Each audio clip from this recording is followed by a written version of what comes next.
I am a queen, but my husband betrayed me. King Aldrich loved me, married me before the gods. I stood beside him through war and winter. But within a few years, he gave his heart to another, and I ceased to exist for him. He only looked at his new woman as if she'd woven a spell around his soul. And who knows, perhaps she had. He would have burned kingdoms just to see her smile. So I stepped back. For the sake of the realm, for what we once were. I told myself it was my fate, that my story had ended. Until I met the hawk. Only, he wasn't just a hawk. He was a king cloaked in feathers and fury, with magic older than Aldrich's crown, and eyes that saw me. Truly saw me. What's wrong? What's going on? I was gripped with a cold and certain dread the moment I returned to my chambers. My ladies-in-waiting were too nervous to speak to me. The king went hunting my lady. Before she finished, I felt my veins turn to ice. What happened? Did something happen to Aldrich? Just tell me he is all right? The king is unharmed, Your Highness, another one of the ladies, Laura replied hurriedly. Oh, thank God, but if the king is not hurt, why do you all look so upset? King Aldrich brought something back to the palace, a woman, he carried her, limp in his arms, back to the palace. We guess she hurt her leg, Lady Eliza murmured. He brought back what? A woman? My voice trembled over the last word.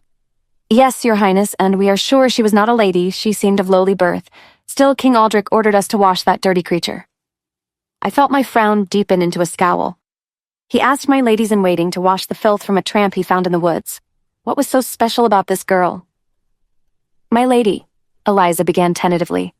Yes, what is it? I raised an eyebrow. She wasn't just any woman, Your Highness, she was quite beautiful. At first, she was so filthy that I thought I was imagining it. However, after we had cleansed her wounds and removed the filth, she really was quite stunning, Your Majesty. This new development sent a cold shudder through my body. How stunning. She looked a bit like the Duchess of Betha, I might say. Or rather, the way the Duchess looked in her youth. The Duchess of Betha, the woman whose beauty has started wars, the most beautiful woman in all of the realms. You can't be serious. Of course, there is no comparison to your beauty, Your Majesty. Another lady-in-waiting squeaked from the back of the group. I know they wanted to calm my dismay, and to be honest, I was fairly good-looking, but the Duchess of Betha was incomparable, and if this new woman was anything like her, no man would be able to resist her. As a queen, I am not allowed to show my emotions. So I just stood up and went back to my chamber without saying a word. Next morning, when I emerged from my bedchamber, I heard my ladies still chattering amongst themselves in whispered tones. I heard the filthy tramp is a runaway slave. She got onto the hunting ground while she was fleeing her masters. If she really is a slave, she should be sent back immediately. How embarrassing is it for the palace that the king has taken her in? I heard he even tended to her wound personally. Can you imagine the king, alone with a woman like that, tending to her bare flesh? My heart sank at those words. This was no idle gossip. In my heart, I knew that this was the truth. Straightening my back, I did my best to hold back my emotions. But I finally broke into tears when Eliza saw me listening to all of it. My queen, we are sorry you had to hear this, but trust me, it will be fine. The king will soon get tired of his new plaything. Everything will be fine. Oh, I'm fine, Eliza. Really. After all, kings do such things and ours was an arranged marriage. I tried to assure her, but my voice still trembled. I tried to fake another smile, but this time I broke down entirely. Eliza, I thought we loved each other. Oh, Eliza, how could Aldrich do this to me? Eliza didn't say anything. She just hugged me as I cried. I needed a hug more than ever. Just then, the deputy commander of the knights and my loyal bodyguard, Sir Artemis, interrupted us. Your Highness, the winter solstice ball preparations begin today. I am here to take orders. I just hate being a queen right now. My whole world is falling apart and I can't even cry in peace. My morning had already been filled with diplomatic meetings around the upcoming greatest event of the year, the winter solstice ball, and a barrage of rumors about my marriage. I quickly wiped my tears and turned to Sir Artemis, though I was not ready yet. Tapping Sir Artemis on the shoulder, I whispered that I needed a moment in the gardens. He nodded his understanding, and out we went. Artemis, I began as we rounded the garden, which of your men do you recommend to supervise the winter solstice ball? But before Artemis could respond, he froze. Artemis, what is it? I asked. He placed a silent finger to his lips, instructing me to be quiet. Confused, I strained even further to listen. That was when the sounds came to me more clearly, a soft moan, whispered nothings, and heavy breathing. Now my cheeks pinked at the unmistakable sound of lovemaking. Though the threat to life and limb may have passed, Artemis was not best pleased to have my honor so sullied. He stepped forward, his voice booming in the frosty air. "Who is it? Out of there this instant! These are the Queen's sacred gardens, and I'll not have you defiling them in her presence." "Show yourselves," Artemis demanded. One of the two dashed off and away from us, but the other, the woman, stepped out to face us. As my steely eyes connected with the woman's deep blue eyes, I realized that this could be her. Then, I saw the bandage on her leg. Yes, it was her. The woman Aldrich carried in his arms from the hunting grounds. Oh no. This was my husband's concubine. For a moment, I stood there, frozen to the spot as a cold dread washed over me. All of the rumors had been true. My husband's concubine was without a doubt the most stunning woman I had ever laid eyes on. I knew then that she was going to bring ruin to my life and to my empire. But wait, had that been Aldrich with her just now? Had he run off, leaving her to fend for herself? Or had that been another man that this harlot had entrapped? I felt a hand fall on my shoulder and realized that it was Sir Artemis, mercifully trying to shake me from my trance. "My lady?" he began delicately. "Shall we—" He was right. I owed her nothing. All I had to do was walk away, but still my gaze remained fixed on the mesmerizing young woman, my rival, my enemy. But the shameless thing took advantage of my disorientation. Taking a wavering step forward on her injured leg, the woman held out her hand to me. "Pleased to meet you, miss. My name is Rose," she said in a voice as soft as a lullaby. "Have you no manners? This is Her Majesty the Queen, you idiot child," Artemis scolded. Rose's eyes widened. "But what?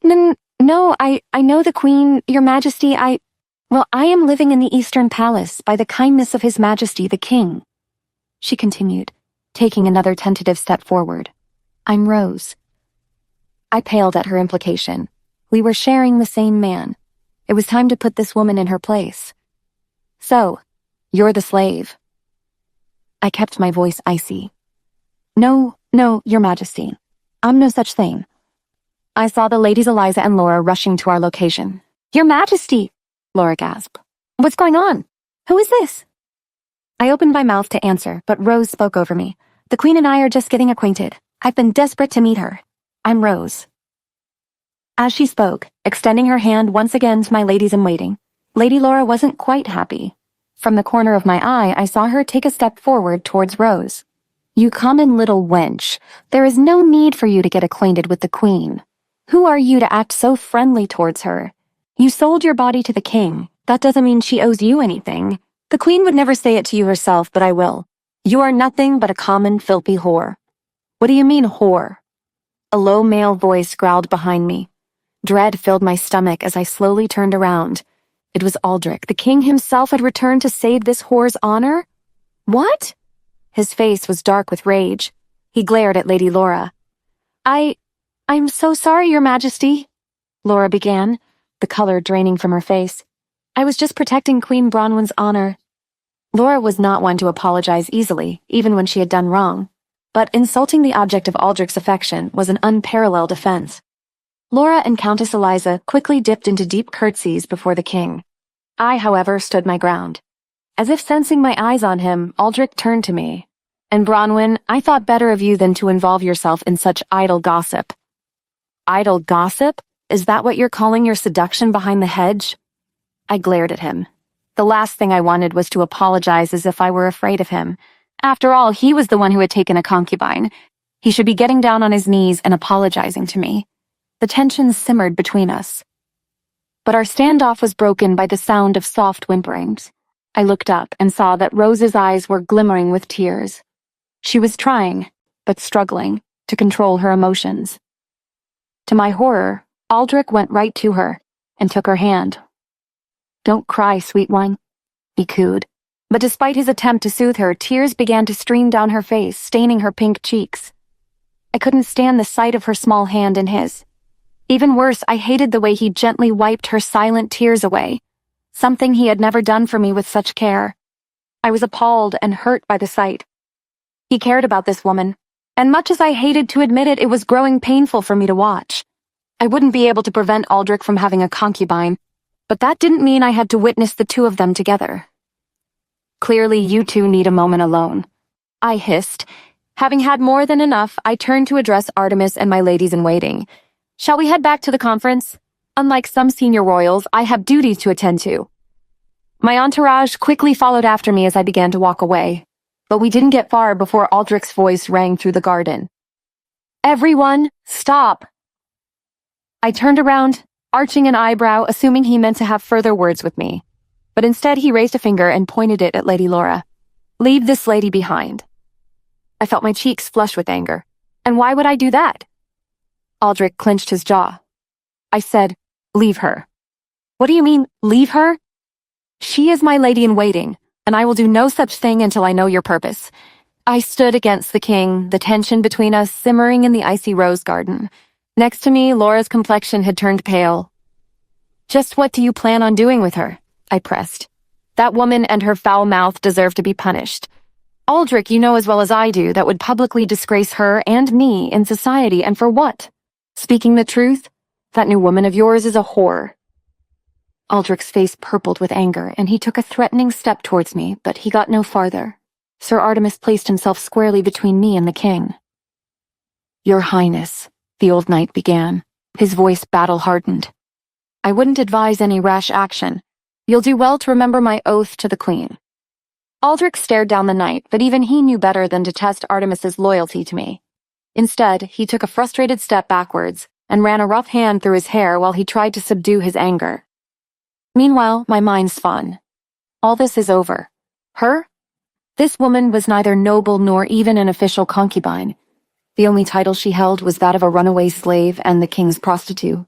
But if Aldrich was this enraged over a simple insult, what lengths would he go to protect her from true threats? Would he ruin our marriage? Would he risk our empire? At that moment, my gaze met the king's, and I could suddenly see the darkness within his eyes. I had my answer. My husband would raise continence for this woman. She may be your lady-in-waiting, Bronwyn, Aldrich spat, but she is also my subject, and her behavior is inexcusable. How dare she speak to another person like that?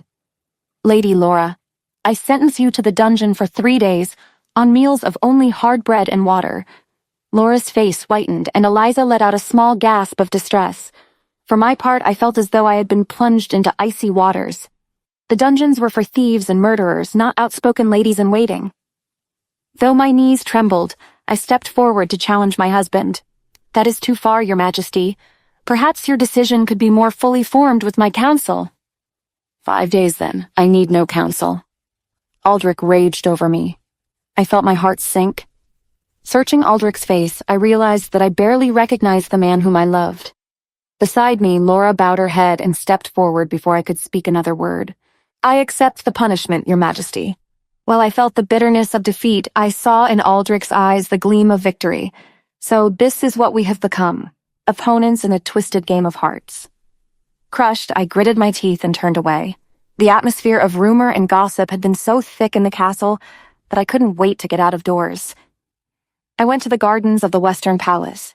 The gardens of the Western Palace were renowned across the realm, boasting divine flowers, priceless statues, and majestic trees soaring well into the sky.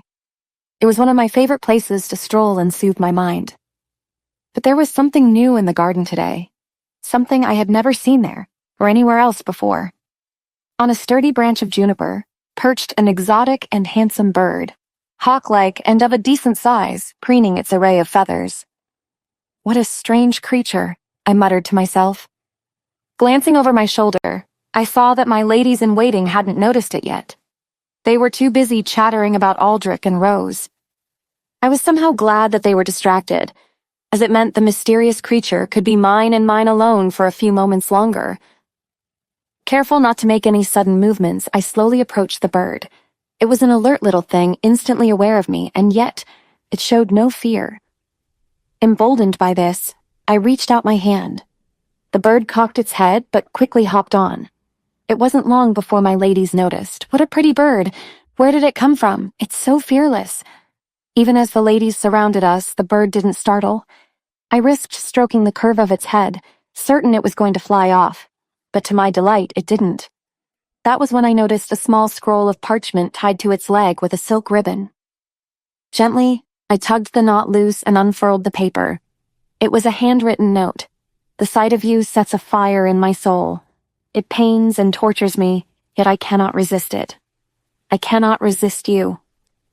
A nervous laugh escaped my lips, followed by a chorus of giggles from my ladies-in-waiting.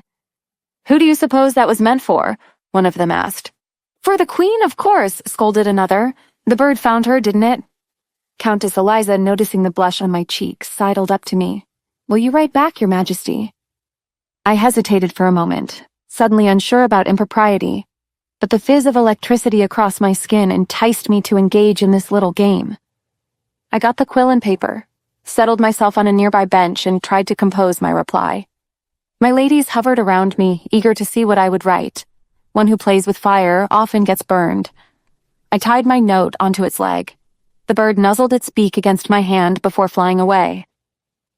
We had spent a long and pleasurable afternoon walking in the gardens and chattering about the bird, however, when my ladies-in-waiting and I returned to my apartments, we found one of Aldrich's secretaries waiting for us. He looked displeased. "Yes? What is it?" I asked. "The king has requested your presence, Your Majesty." "All right, I will just change and then—" "No, Your Majesty, you are already late." With that one unfriendly statement, I felt all the happiness of my time with the handsome bird drain away, and judging by the expressions on my ladies' faces, they felt the same. This had to be about Rose. I sighed and replied, "Very well. Lead the way." Before I knew it, I found myself being admitted into Aldrich's darkened library. "I've been waiting for an hour," he grumbled. "Where were you? Am I required to account for my whereabouts at all times now?" It was a simple question that demands a simple answer. His tone was brusque. He didn't sound like himself. I quickly realized I had better be truthful. I was in the gardens with my ladies-in-waiting. I needed some air. Satisfied that I was obedient once more, Aldrich launched into the real topic he wanted to discuss. "I'm planning on giving Miss Rose a lady-in-waiting, maybe two." "So?" I asked. "So, wife, I charge you with this task. You must find a lady-in-waiting for Rose." "Aldrich, that would be tantamount to me serving her. Yes, it would. And that is why you must do it. How could my own husband do this to me?" I felt my heart sinking as I returned to my chambers. Nonsense. Why should the queen provide a lady-in-waiting for the concubine? My own ladies were irate. "Are you really going to find her a lady-in-waiting?" I sighed. I wish I could say no. But the king gave me a direct order, and as much as I dislike it, loathe it, the hierarchy still puts his wishes above mine. A lady-in-waiting was usually of similar or lower rank than the noblewoman she was serving, but Rose was not a noble at all. My mind spun. Maybe, just maybe, in this case it might be appropriate to find a lady amongst the fallen or lower nobles. "Viscountess, please send an invitation for tea in the gardens to all of the young ladies and women in the capital. Anyone of even remotely noble birth should be contacted. I'll need to settle this matter as soon as possible, so that the king doesn't think I am sabotaging his lover any further. We'll just have to hope that someone nearby accepts the position." Viscountess Verdi nodded and immediately left my chambers to execute my wishes. Silently, I said a little prayer to myself in the hopes that this would all be over quickly, else I was sure things would soon turn from bad to worse. Although only noble women were invited, the number of guests exceeded my expectations. Nonetheless, I was pleased, as I was certain the extra ladies in attendance would surely make my assigned search more likely to be successful. And once this uncomfortable task was over with, I could go back to pretending that Rose didn't exist, and I could stop picturing her and Aldrich together. My dearest subjects, thank you for attending to me today. I am grateful for your response to my summons, and I hope that the food, drink, and warmth of the palace is making for a pleasurable winter's day.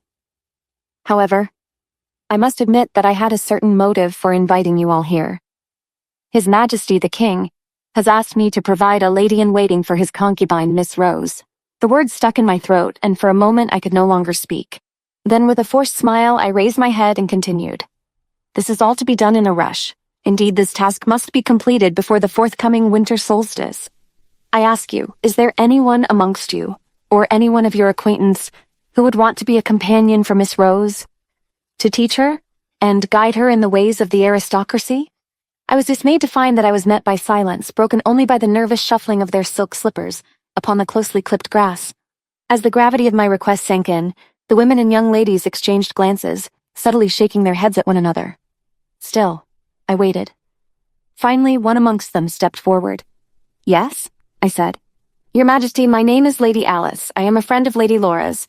I nodded in recognition of her title and friendship, then waited for her to continue.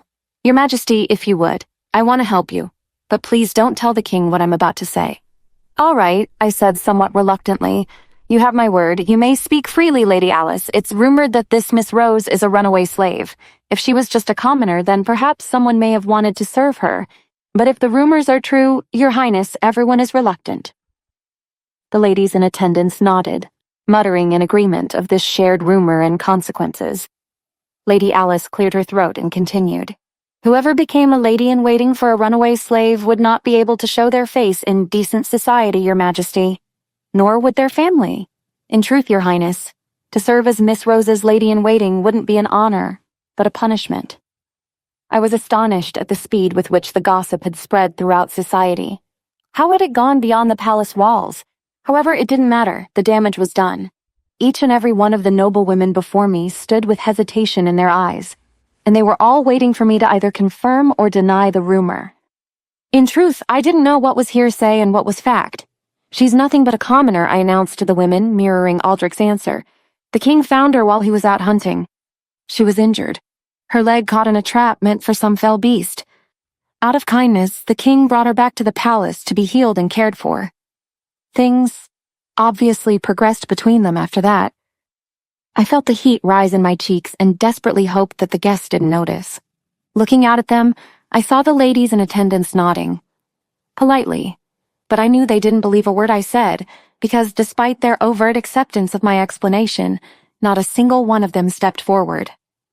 I opened my mouth to plead with them once more, fearing what Aldrich would think of me if I failed at this latest task for his lover. But I never got the chance. A chorus of surprised yelps and hiccups of consternation erupted from the farthest reaches of the crowd, interrupting me. I was worried, and I craned my neck to see. With one final push past Lady Alice, the source of the upset revealed itself. Rose. She had clearly overheard all that had transpired moments before. Coming to a stop before me, Rose glared with cold, dark eyes, then turned to the assembled noblewomen. "You know nothing of me," she spat, slurring her words, "and I wouldn't allow any of you to serve me, even if you begged. I have the king's love and attention, and that is more than any of you will ever have. Even her." With a shaking finger, Rose pointed directly at me. She opened her mouth to say more, but words failed her. Choked by her emotions, and within a hair's breadth of being overwhelmed by them, Rose instead gathered up her skirts, held her chin high, and marched out of the gardens. As expected, King Aldrich summoned me right after. "One of my knights told me that you invited all the noblewomen of the capital to the Western Palace today, and that you feasted on cakes and gossiped for hours." "Yes, I did. I called on all the women and young ladies of the capital, not merely to feast, but to ask them directly to serve your concubine. However, I regret to inform you that not one offered to serve." I knew this answer would upset Aldrich. When he spoke again, his voice was a quiet threat. "Is that all you have to report? What else is there?" I cannot fathom a single possible reason that each and every one of the women and young ladies of the capital could have to deny such service to Miss Rose. Did you say anything in your invitation to the noblewomen that may have swayed their opinion of Miss Rose? For it certainly seems strange to me that each and every one of them would refuse such an honorable post. Of course not. How could I? I don't know a thing about your concubine, and even if I did, do you really think I would put it in an invitation to tea? Come to the palace. See the tramp that my husband has taken for a lover? Faster than I thought possible, Aldrich's anger crested, and he rushed me, pinning me to the wall. But the moment he realized he had me trapped, he softened, though his breath still came heavy against my skin. "Feel free to check the invitations for yourself, Your Majesty, and you'll find they simply state the time and place for sandwiches and cakes." Aldrich wasn't listening. His eyes flickered to my lips. But instead of closing the gap between us, he pushed himself away from me and shouted as he left, I do not trust you with Rose. I will find her a lady-in-waiting myself. I was really shocked at the way my husband was changing, but there was nothing much I could do. That girl Rose seemed to know some magic. Nothing was working on my husband except her charm. Was she really a witch, as my ladies-in-waiting suspected? I was literally shaking as I left the king's chambers. The day was moody and dark. Even so, after a few turns around the expansive gardens, all thoughts of Rose had kind of left my mind. That was when I felt a flutter just above my head, powerful enough to ruffle my jet-black hair. The bird! My heart leapt at the sight. I had been certain I would never see the creature again, and the delight at having been proved wrong was something else. There was another note tied to it. Carefully, I untied the ribbon-wrapped parchment secured to its leg, and read the note in silence. It said, "Those who play with fire may be likely to get burned, but at times, isn't some pain for the sake of pleasure worth the price?" I took a seat on the edge of a nearby fountain and composed my reply. "And do you take your pleasures upon no one in particular? For these letters remain nameless, as do I. Since you burned for me, let us become acquainted. I'll begin with a simple question. What is the bird's name?" I carefully rolled the parchment and tied the note to the bird's leg once more. As I watched the midnight hawk take wing amongst the mist, I mused on my response. I had ended my note with a question. Would the person who received the letter reply to me again? I crossed my fingers that they would. It wasn't long after I returned to the palace that my reprieve from any thoughts of Rose came to an end, but to my surprise, someone was waiting for me there. "Bronwyn, I must speak with you." I looked up from my work to find Aldrich standing above me. "Oh no, this can't be about her again," I complained. Aldrich instead lowered his eyes on me. "Yes, Brownin, it is about her. And her name is Rose. Remember that. Whatever happened now, please can't you solve the concubine's problems on your own? I want nothing to do with her." The comment escaped my mouth before I had a chance to think better of it, and I immediately wished I had held my tongue, for the atmosphere in the room darkened in an instant. With a heavy sigh meant to subdue his growing frustration, Aldrich pushed back and held my gaze. "Are you the source of the rumor? What rumor?" "Come now, Bronwyn. We've known each other for a long time. Don't play dumb with me. You are far too intelligent for that. Did you spread the rumor that Rose is a runaway slave?" "Oh, please, not that story again, Aldrich," I scoffed. "Don't try to act, Brownin. You know I found ladies-in-waiting for Rose. But not only do Rose's new ladies-in-waiting treat her poorly, but they don't even act as they should. All because of the rumors you spread. Oh, congratulations you found them. But Aldrich, I have no control, nor interest in how the concubine's ladies act or do not act. I don't know why you came to me with this. I have nothing to do with her. I suggest you ask her ladies. I did ask them, but they said they heard rumors that Rose was a runaway slave, and they didn't want to serve a runaway slave." "They said they heard rumors, not that I said to them. Are you blaming me for rumors to which you don't know the source? Bronwyn, there isn't anyone else but you who could benefit from such whispers. Oh, please, tell me, Aldrich, what could I possibly gain?" The king stared at me, then growled his next words. "Rose is your romantic rival. Isn't it obvious you are the only one interested in making her life difficult?" Aldrich's accusation was as one-sided as it was insulting. It took all my strength to steady my breath and keep my composure. "Listen, King Aldrich, your concubine is no rival to me, Bronwyn," he shouted, but I was in no mood to stop. I continued, "No, King Aldrich, you do not get to tell me how to think or feel. You don't know what's going on inside my head. But if I must explain the inner workings of a feminine mind to you, here it is.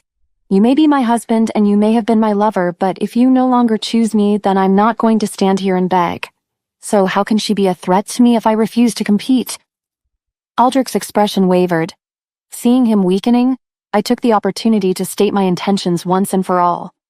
"The concubine is precious to you, while I, evidently, am just like everyone else. Despite that, I will do my duties. I will act as queen. I will serve my people. However, I am tired of this topic, so let me say it again, Your Majesty, once and for all. Just do not involve me with your lover." With that, I whirled around and saw myself out, leaving the king slack-jawed and silenced. I marched through the palace, keeping my head down, afraid that someone would see my brimming tears. I needed to be away from everyone. I needed to be alone. Breaking into a run, I made for a small area with a secluded nest chair. It was my secret comfort place, where no one ever went, not even my ladies-in-waiting, and buried myself inside. That was when I heard a piercing cry. Ducking back into the safety of my hideaway, I looked down to locate the source of the sound. The bird.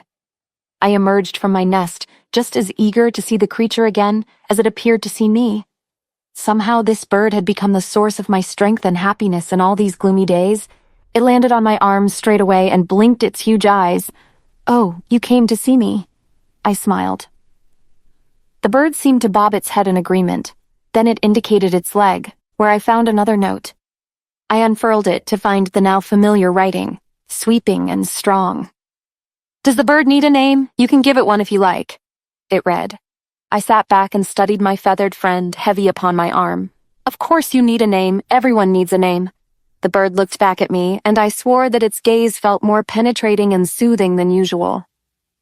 Did it really know that I was feeling depressed? Well, I've spent enough time on self-pity. It was time to pick myself up. I found the bird looking at me with reassuring eyes. "Thank you, little one." I kissed its head in gratitude. The bird gazed up at me, registering my smile, then took the note in its beak and dropped it in my lap. Did it want a reply? I thought carefully about a good name. The bird's name is Majesty. I wrote in my reply. Then I tied the note to the hawk's leg, gently hugged it, and released it into the sky. As I watched it fly away, I realized that I felt better, comforted. I couldn't say why, but it did. And so I practiced my smile once more and returned to the palace. Skimming over the rooftops of the capital, the hawk flew beyond the boundaries of the city and straight to a nearby mountain. Circling for a moment, it appeared to be checking that it hadn't been followed. Then, in a flash of golden light, the bird transformed into a man. He was handsome, regal, strong in body, and seemingly quick of mind. He was also annoyed. "Calling a male Majesty," he grumbled to himself. At the sudden appearance of a man, the pigeons nearby flapped and squawked, taking off in a rush. However, one black bird, another hawk in a nearby tree, seemed curious. Hopping down, that bird also erupted into a flash of light and transformed into a man. He was more than annoyed. "You went to see her again, didn't you? You were supposed to be scouting." "Don't be ridiculous. I have been scouting." "For beautiful women?" The tension between the two crackled in the air. "You don't believe me?" the first man challenged the other. "Of course I do, Your Highness, on my word. But please, be careful and be mindful of your actions. Remember, you are the heir to the Celestial Isles. I can't let anything happen to you." It seemed that I had dropped my handkerchief the other day when I had been writing my note. I would have left it, but that handkerchief was a favorite of mine. Aldrich had gifted it to me in simpler times, and I was eager to retrieve it. I supposed I wanted to preserve something of our marriage, even if it was just a bit of cloth. When I returned to the gardens next morning, to my surprise, I saw the concubine sitting in my precious nest chair, and she was talking to her maids. Seems like the queen's secret place. Well, it will all be mine one day. I was infuriated at her words as I stepped in front of them. Rose jumped to her feet at the sight of me, but I was fixated on the nest chair and my handkerchief, which Rose had evidently used to sit on. When she registered the direction of my gaze and my hurt, she spoke hurriedly. "My apologies, Your Majesty. The chair was wet and I thought the handkerchief was trash. Don't be foolish. The handkerchief has my emblem embroidered on it. You knew very well that it wasn't trash, and you are sitting in my chair." Rose flinched at my curt tone, but I didn't care. "Give me the handkerchief." Rose reached under her pert behind for it and handed it back to me. I cringed to feel the heat of her still trapped within the cloth. "I'm sorry, Your Majesty, I didn't know." Rose stood and came towards me. "Don't play the fool with me, girl. These two maids may believe that you are sweet and innocent, but I can see the calculations behind your eyes, the ambition. You knew what you were doing all along. But it doesn't matter what I believe.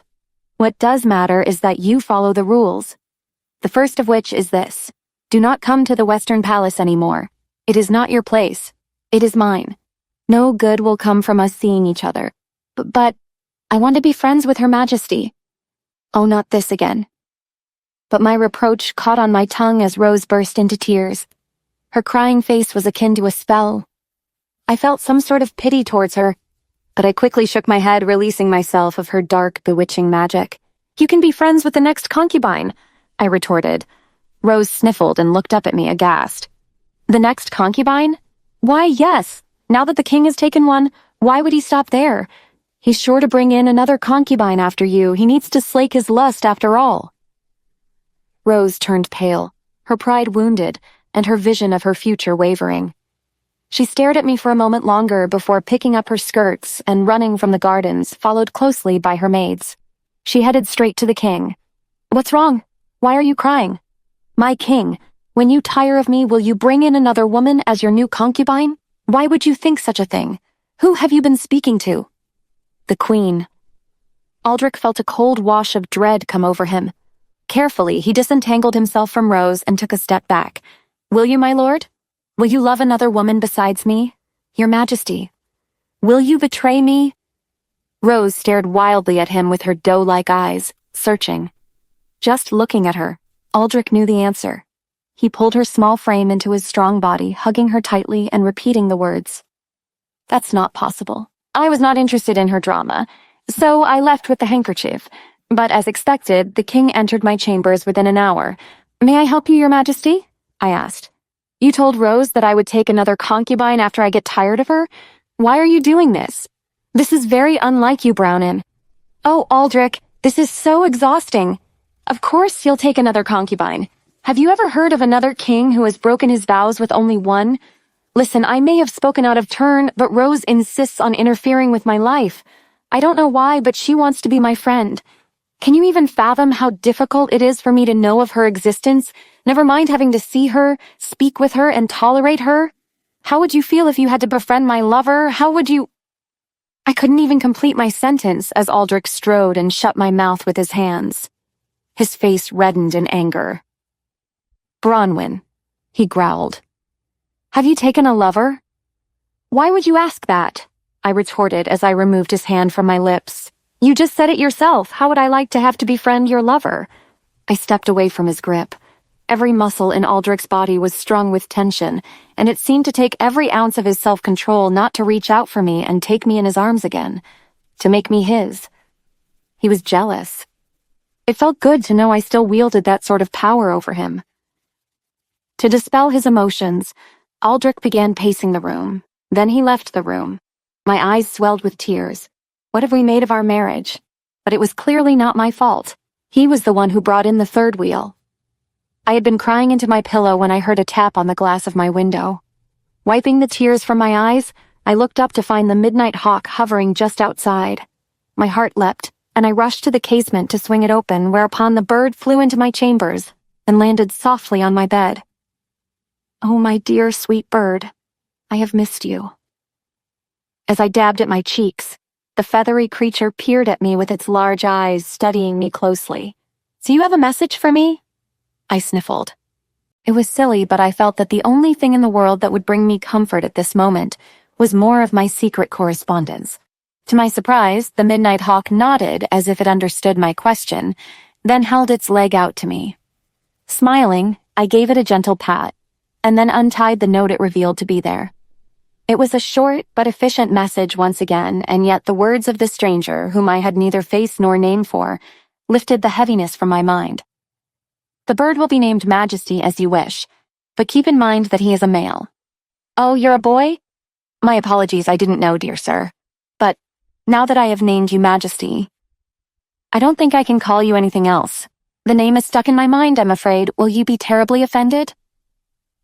The bird blinked at me for a moment, apparently resigning itself to its fate. Smiling and wiping away the last of my tears, I gave the handsome creature another pat before heading to my desk.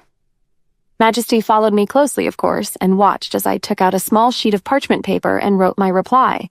I didn't know he was a male, an unexpected surprise. Good men are so hard to come by. I rolled up the note and tied it to Majesty's leg, glancing at the calendar. The winter solstice celebrations were just around the corner, and the guests were due to start arriving tomorrow at the palace. Would I finally get to meet the Midnight Hawk's master? Despite myself, I blushed at the thought. The next morning was terribly busy, as it was my duty to greet the endless arrivals from lands far and wide. Your Majesty, Countess Eliza whispered into my ear as we stood outside of the facade of the Imperial Palace. Look at the next carriage. Turning my gaze outwards, I saw a beautiful and regal string of horses approaching, pulling someone of special magnificence. "Who do you believe it is?" I asked, trying to keep my voice neutral, though I had my own secret hopes. "I believe it's the emissary from the Celestial Isles. Perhaps their king, but perhaps their prince. You know, your majesty, their Prince Henry. I hear he is the most handsome man on the continent." I pretended not to listen to them. They all rushed to the corner and continued their whispers, which, by the way, I could hear. "They say not to look him in the eye, lest you be cast under his spell. Will he be the heir to the West, since the king has no children? Hush, Prince Henry is a womanizer. We should all keep our distance unless we want to land in trouble." I nodded discreetly as I listened to the whispers of my ladies-in-waiting. The Celestial Isles was a country of great military power, virtually equal to that of my own empire. However, in terms of wealth, it was the richest in the world. Where there is wealth, there are rumors, and I had heard my fair share. I was not sure what to believe, though. However, something was strange, because even at the mere thought of this man, I felt that familiar fizz of electricity coursing through my body as though I knew him, as though he already touched me. My heart skipped as I considered this possibility. I was still a married woman, whether Aldrich treated me as such or not. The ornate carriage pulled up. The insignia on it certainly looked to be from the Celestial Isles. I had to make a good impression, as they were our closest ally, but historically there had been times when the Celestial Isles had also been our greatest enemy. I watched as a footman opened the carriage door, admitting a man into the sunlight. The prince. Prince Henry was the much younger brother of the King of the Isles, and normally shouldn't stand to inherit the throne. However, he was rumored to be second in line, as the king had no children, despite already having a queen and 3 official concubines. As the prince ascended the steps, the political ramifications of meeting him ran wild through my mind, but all time seemed to stop as he alighted before me. I had often heard rumors about how handsome Henry was, but I saw now that even they didn't do the man justice. He was tall, strong, and moved with impressive athleticism. Perhaps it was the cloak he wore, or perhaps the sunshine or his blonde hair, but he seemed almost to emit his own light. At least he did to me. "Prince Henry," I greeted with a small curtsy. "I am Queen Bronwyn. Welcome to the Kingdom of Elysaria." I hadn't expected it, but instead of speaking or bowing, Henry took my hand, bent upon one knee before me, like a knight swearing a vow of loyalty, and placed a delicate kiss on my fingers. I had knighted many men, and many had sworn fealty to me, but the knights never failed to lower their eyes, while this man held my gaze captive as he kissed me. My breath hitched in my throat as his lips grazed my skin. "It's an honor to meet you, Majesty." Wait, did he just call me Majesty instead of Your Majesty? I was confused. Maybe I misheard. I fought to regain my composure, forcing my expression into one of dignity, born through years of princess training. "It's an honor to meet you as well, Prince Henry." He smiled softly. "I've heard nothing but good things about the Imperial Palace of Elysaria. I see now that it is indeed very beautiful. Thank you. I hope you will find it pleasing." Prince Henry's eyes squinted into a smile as he looked at me. "Oh, trust me. I am already pleased. I don't know if it kind of made me blush." I greeted a lot of guests that day, but I couldn't forget Prince Henry's face as I returned to my chambers. As soon as I entered, I heard a knocking sound on my window. It was Majesty, rapping upon the thin pane of glass with his beak. I rushed to meet the midnight hawk upon the windowsill. Majesty immediately held out his foot, evidently eager to deliver the latest note, which read, "I have arrived at the Imperial Palace. Do you know who I am?" What? I was in awe. He was already here? My secret correspondent? Mentally, I scanned through all of the faces I had greeted earlier, but nothing stood out to me. It was difficult to pinpoint one person from the abundance of guests. I didn't even know if these notes came from a man or a woman, if the writer was young or old, or what rank in society they held. It was almost impossible to determine Majesty's owner without further clues. I took up my quill. "I do not know who you are, but do you truly know who I am?" I was not sure if they knew me, and that the first note, the one that still made me blush, may have been a fluke. I was one of countless people living in the palace, and Majesty's master couldn't be sure to whom the bird was delivering his letters. As soon as the hawk saw me rolling the little parchment once more, he hopped to my side. This little bird seemed quite clever. Can it be a magical bird that was sent just for me? I wondered. He does seem quite devoted to me, but it has to be a fluke because magic hasn't been seen in these parts for generations. Maybe I wasn't thinking straight. I tried to shake off that unnerving feeling. Having tied the note to the bird's leg, I stroked his head once again. All right, Majesty, it's time to fly once more. Can you take my note back to your master? Opening his half-closed eyes, the hawk stretched his wings and leapt out of the window at my command. I was already sorry to see him go. After a few moments, Sir Artemis knocked at my door. Your Majesty, Prince Henry wants to see you. I looked up in surprise at Sir Artemis. Prince Henry? Yes, Your Majesty. He seems to have a certain request for you, and only you. Despite the pleasant tightening in my stomach, I couldn't deny the request. Sir Artemis escorted me to Prince Henry's chambers. As I stepped inside, Prince Henry was standing at his window with his back towards me. He must have felt my gaze upon him, for Henry suddenly turned and kneeled before me. I knew he awaited my acknowledgement, but I needed a moment to calm the beating of my heart. You are very kind to kneel, Prince Henry, but courtesy demands only a small bow, I said with a smile.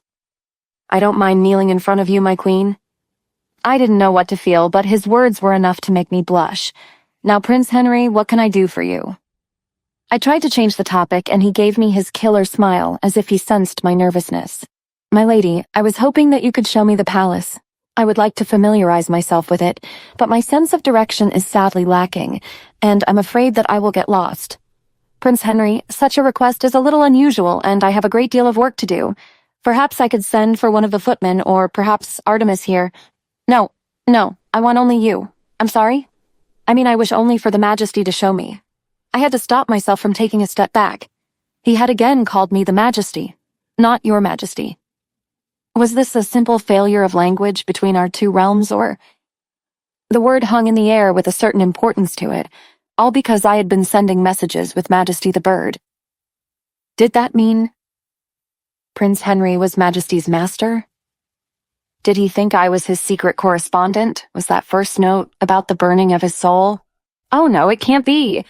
I quickly shook the thought from my mind. Don't be foolish, Bronwyn. There are thousands of guests here. He just made a silly blunder with a royal title. That is all. Prince Henry watched me carefully, eyes dancing across my features, awaiting my response. Sir Artemis, ever present, frowned. He likely thought that it was rude for the prince to have made such a request of me. However, letters or otherwise, I couldn't risk a political blunder. I certainly wasn't going to cause unnecessary trouble by denying the prince who might very well succeed to the throne one day.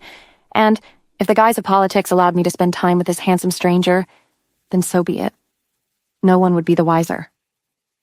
All right, let me get my cloak. We stepped out. The day was dark, with curtains of silvery rain hanging heavy on the horizon, but Prince Henry still seemed intent on his tour. Have you seen the Silver Gardens? I asked the prince, careful to keep a respectful distance from him as we strolled. I could feel Sir Artemis's gaze watching us closely from a few paces behind. Or, more to the point, watching Henry closely, wary of any threats to his queen. I kept my tone light, both for the prince's benefit and to signal to Artemis that I was safe. That garden is the closest to the imperial palace, and very few foreigners have been allowed to see it, due to its proximity to our political center. I could take you. But I didn't get the chance to finish speaking. The sole of my boot slipped on the dampened limestone courtyard, stealing my balance. I braced for a hard fall, but the ground never came. Instead, I felt two strong arms tight about my waist. As I opened my eyes, I found I was gazing into Prince Henry's eyes. My lady, are you all right? He was close, mere inches from my face, and now that the sensation of falling had ceased, I became aware of his hands on the small of my back and the curve of my hip. Most intimate places indeed, but I couldn't blame the man. He had reached for me out of need, and I had clung to him. The lady appears to be fine now, Prince Henry. Artemis spoke.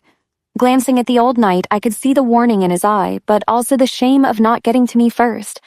As Henry also became aware of Artemis's veiled threat, he helped me back to my feet. Smoothing my skirts, I gave him a small nod. Thank you, my lord. I'm quite well now. Of course. You are, Majesty. He looked at me, assessing. Then he grinned.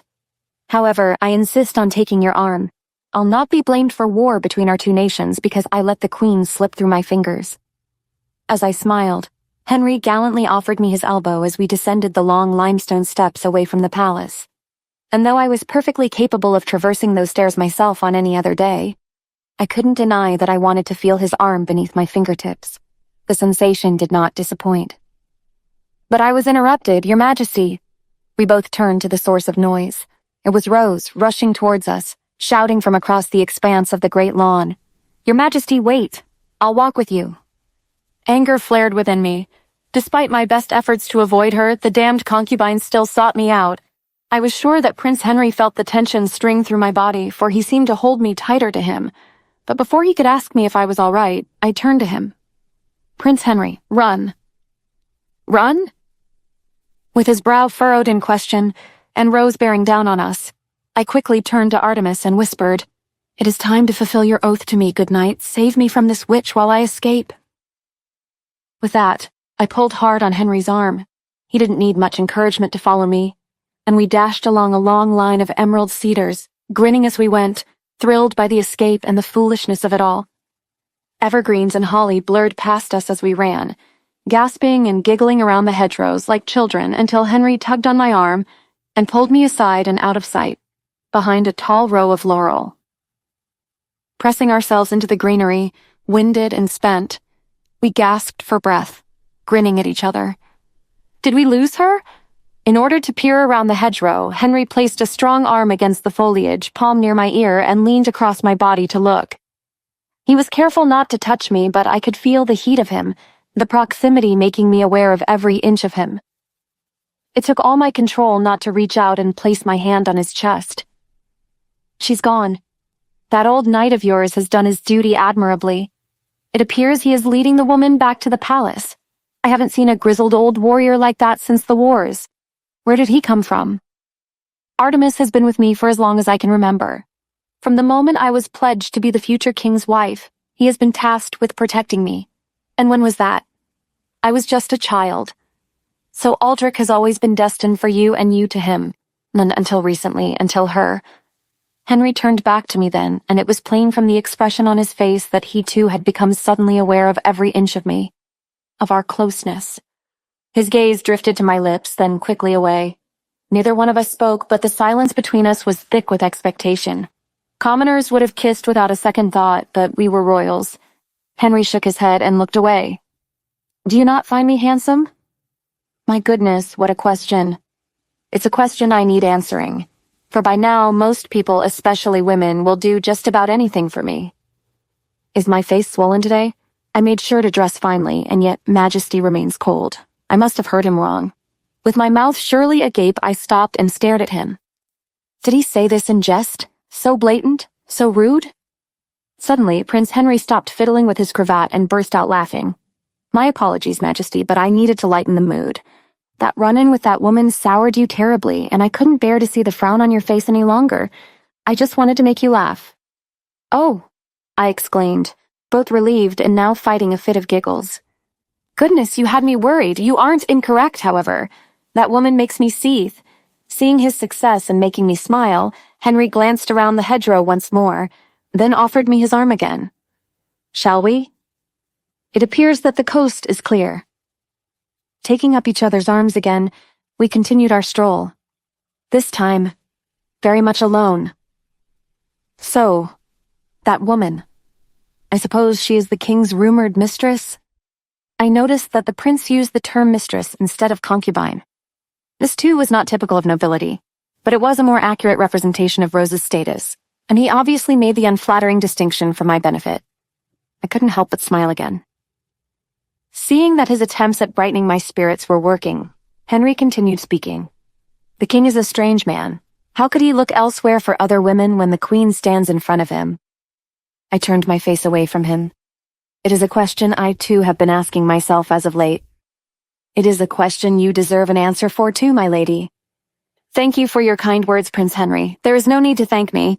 If he cannot appreciate you, then he's a fool who does not deserve you. Wow, he speaks so plainly. My first instinct was to be flattered, but then the rumors about his character suddenly came into my mind. Womanizer, manipulator, murderer? I glanced at Henry sidelong. and he suddenly looked like the type who only gave out compliments when it suited him and helped him to achieve his own ends. I dropped my hold on his arm. "What happened, Majesty? I must return to my duties. I thank you for the stroll, Prince Henry. Enjoy the rest of your time in Elisaria. It is doubtful that we will see each other again." But as I strode away, he called after me. "Majesty, would you grant me an invitation to the royal banquet on the last day of the winter solstice celebrations, as your guest?" Once again, Prince Henry surprised me. Those present at the final solstice banquet were distinguished individuals of either high status or great achievement. It was a small and most intimate affair as far as royal occasions were concerned. "Why, isn't it obvious?" I reddened. "Bronwyn, you fool. A moment of dalliance in the gardens, the mention of a concubine. And now every foreign dignitary thinks that you are desperate and available to bed." I rounded on Henry, red-faced and angry. "I am not that kind of woman, Prince, nor that kind of queen. Yeah, I know. You are the one to negotiate diplomatic affairs at the most important political event on Elisaria's calendar. I only meant to strengthen ties between our two great nations. Trade, security, those sorts of obvious topics. Majesty, what did you suppose was so obvious?" His tone was so even, so matter-of-fact, that I felt foolish for even having imagined there was anything between us. Embarrassment flared within me. "Dear Lord Bronwyn, has Aldrich stolen your sense from you as well?" I lifted my chin and leveled my gaze at the prince. "Your invitation will be delivered to you shortly." Turning on my heel, I strode away, eager to be back within the palace walls. But as I retreated from the gardens, farther and farther away from Henry, I couldn't help but feel that I had somehow made a deal with the devil. The next day brought more guests to the palace, and the time passed quickly as I exchanged greetings with them. It wasn't until I retired to my chambers in the evening that I had a moment to catch my breath, but even that was short-lived as I found Majesty sitting on the windowsill, soaking wet and shuddering. I threw open the sash. "My goodness, your master sent you in this rain. You poor thing, you're shaking." I gathered Majesty up in my arms, pushed the window closed, and carefully laid the heavy bird on the settee with a soft towel wrapped around him. Only when the midnight hawk was completely dry and soundly sleeping did I carefully pull the latest note from his leg. The handwriting was smudged by the rain, but thankfully, still legible. "Then shall we make a bet? The one who finds the other wins." What was it that I'd written before? Ah yes, I had asked the sender who they were. A bet, I went to the desk to write my reply. "What would you bet on?" When I put my quill down, he shouldered off the towel and flew the short distance to my desk, perching on the heavy oak frame. Then, he extended his leg. "No. You see the rain? I'm not sending you out in that." Slowly, Majesty lowered his leg, though he still eyed me with suspicion. "You can sleep here tonight." "With me," I announced, but in return, Majesty squawked. "Oh, you silly thing. Is this because I am a girl and you are a boy?" "Well, don't worry. I won't peek." I said it in jest, but somehow I became more aware of the fact and made sure to undress out of sight. After my bath, I slipped into a silk dressing gown and returned to my room. I found Majesty lying on my bed, fast asleep. Could birds sleep on their backs like that? Evidently they could. Taking my chances, I tiptoed closer and slowly crawled into bed next to Majesty, careful not to make too much movement. Laying my head on the pillow, I kept still, amazed by the warmth emanating from his body, and I took the opportunity to study him. Majesty's feathers shimmered in the candlelight, so finely detailed they almost looked iridescent. When I peered too closely, the image seemed to shift, like a reflection in a pond disturbed by ripples. I thought I saw Prince Henry's image. Could this bird be... I rubbed my eyes, blaming exhaustion, and reached out to touch the bird, needing to discard my suspicion and prove that it was just a bird. My hand touched his feathers. "Oh yes, Bronwyn, they are just feathers, plain and simple. You have gone mad after Prince Henry. That's why you are seeing him all around." Foolish, I told myself, and rolled into bed. But as sleep tugged at me, a strange sensation lingered on my fingertips, one I'd only felt a handful of times before, like when I touched Henry today. I tried to close my eyes, as my thoughts were really wandering too far off. But as soon as my eyelids closed, I heard it. "Tomorrow, my lady, under the candlelight and songs, you'll be mine." My eyes flew open. What? Had the bird just... spoken? No, impossible, I must be dreaming. Oh God, what was happening to me? I'm probably overtired. I should sleep. I looked at Majesty for the last time before covering myself in pillows so as to block my sight and gearing. I have really had enough for tonight. I woke up the next morning to find Majesty gone. I saw that the window was slightly ajar. He must have let himself out. Clever bird, I muttered, and got out of the bed. It was a big day today. Finally, the winter solstice celebrations are about to begin. I rang the silver bell, and after a moment, Countess Eliza entered. She smiled at me, then pulled the dress she had prepared for me from the wardrobe.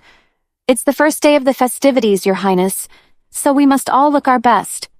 For an event like this, my queen should stand out. The concept for this gown is the Queen of Snow. Seems appropriate, wouldn't you say, Your Majesty? The dress was breathtaking.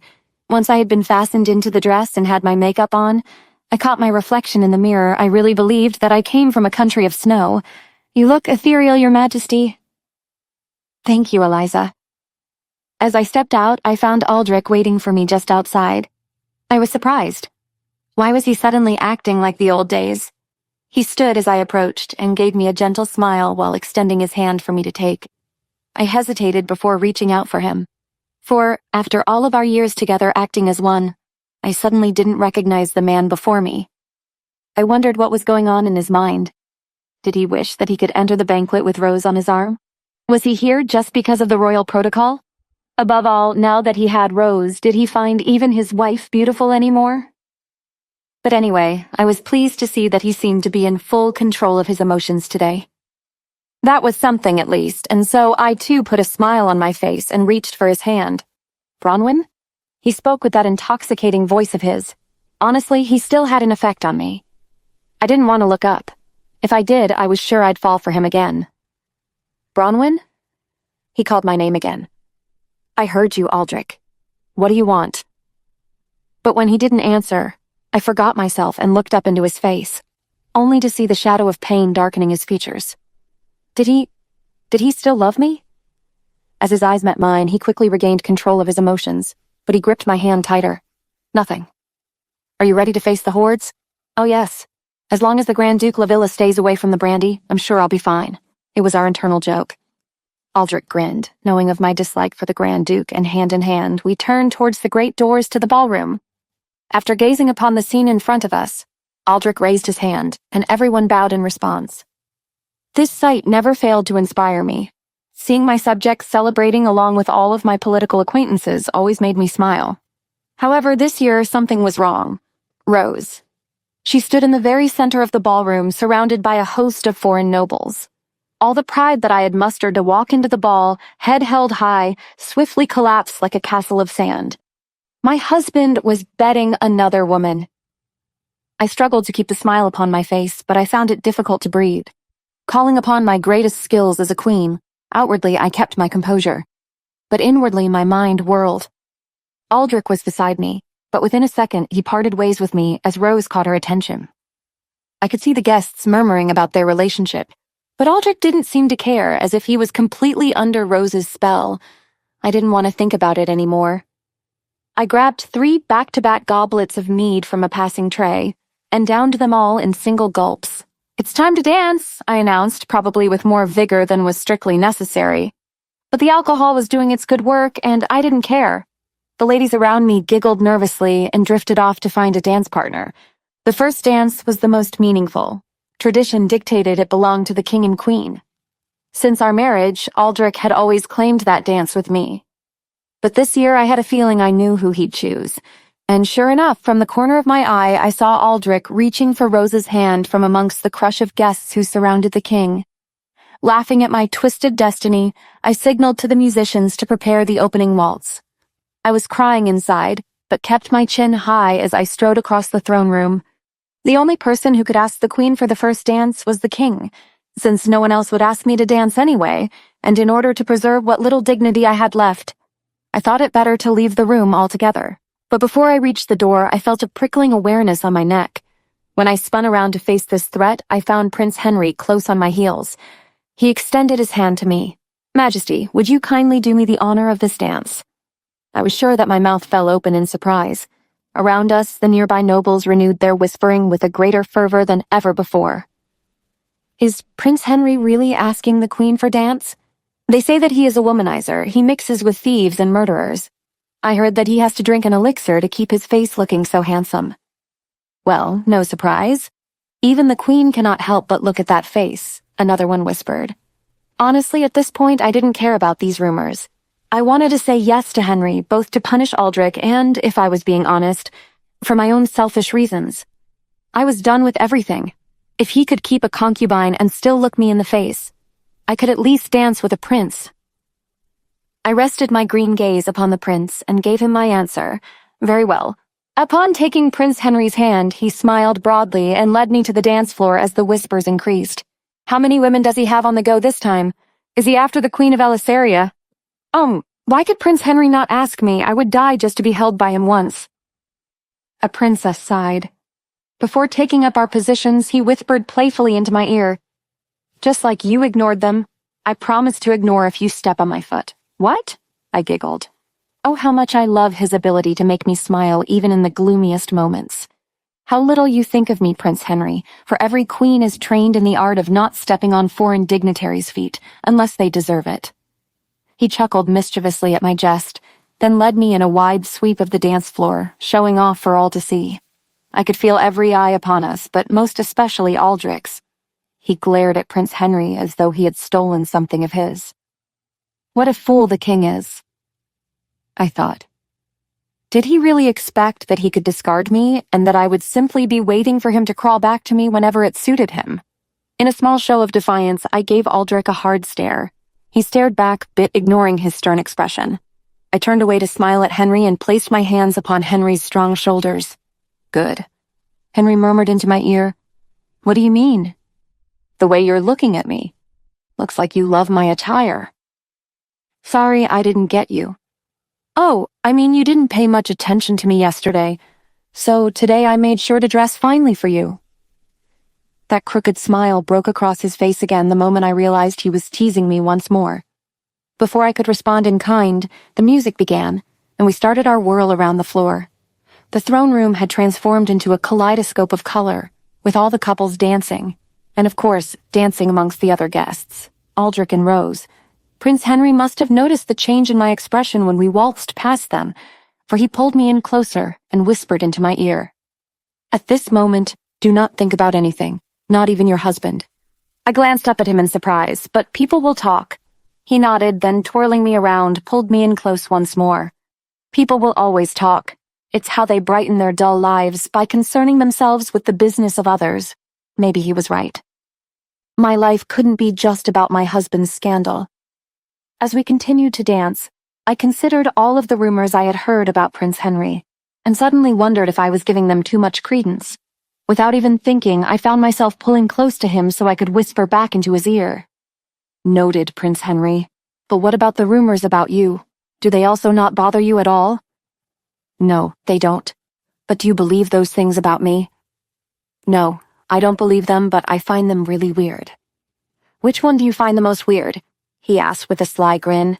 Don't make me say it. Come now. I cannot pass up the opportunity to hear a queen speak of sordid topics. Okay, Prince Henry, I retract my statement. I believe at least one of the rumors. Which one? That you are very stubborn. Prince Henry burst into laughter. Well then, perhaps the other rumors are also true. How do you know I'm not a womanizer? That I don't fraternize with black-hearted pirates? Or that I killed my infant nephews just so that I could secure my own reign over the Celestial Isles? I hesitated before answering, staring into the fathomless depths of his eyes. I can see it in your face, Prince Henry. You may have secrets, but not those. Henry looked taken aback and stared at me as though I had discovered something about him. He struggled to form a response, but was saved by the music coming to an end. He busied himself with the customary bow to my curtsy. What had he been about to say? I opened my mouth to ask, Prince... But I didn't get to finish my question, for suddenly Aldrich appeared in front of me. His eyes were full of unidentifiable emotions. Enough, my queen. Now you dance with me. Your husband. My queen. Had Aldrich really just called me that? He hadn't used those words since Rose arrived, since he made it painfully clear that I no longer mattered. He had always been formal, distant. And now, here he was, claiming me in front of the entire court. Why now? Was he jealous of what he saw between me and Henry? Was this some reaction to that fleeting moment we shared? Or was he just playing another game, the way he always had, trying to keep control, trying to keep me tethered? As I placed my hand in Aldrich's, my fingers brushing against his, a chill ran through me. Something had changed. I didn't know what it meant, or what was coming next, but I could feel it. Something was unraveling. And this dance might be the beginning of it all. What game had just begun on the ballroom floor? And what part was Queen Bronian supposed to play? Know more about the mysteries of the magical hawk, the queen, the king, and his concubine. Wait, that's not the end. You've just had a free taste. Now get the full story on the Pocket FM app, link in description. Check out our next video and playlist, and don't forget to like, share, and subscribe.